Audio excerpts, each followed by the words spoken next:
नमस्कार, मी सिद्धेश मराठे, संपादक साप्ताहिक राजापूर वारसा। आत्ता आपण मीरा नागपूर हायवेवरती आहोत।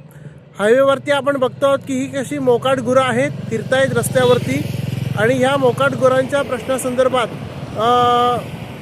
प्रशासनाकडून काही कारवाई होताना दिसून येत नाही आहे। यामुळे मोठे छोटे अपघात होण्याची दाट शक्यता आहे।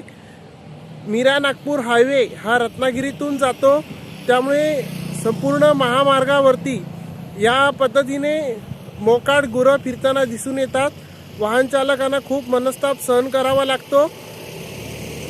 ही सर्व मोकाट गुरं बिनधास्त दिवसा रात्री फिरत असतात। रात्री अपरात्री ह्या मोकाट गुरांमुळे छोटे मोठे अपघात होत असतात। दुचाकीस्वारांना खूप मोठा त्रास सहन करावा लागतो। त्यामुळे संबंधितांनी या मोकाट गुरांच्या प्रश्नावरती तात्काळ कार्यवाही करावी अशी मागणी या माध्यमातून आपण करत आहोत। धन्यवाद।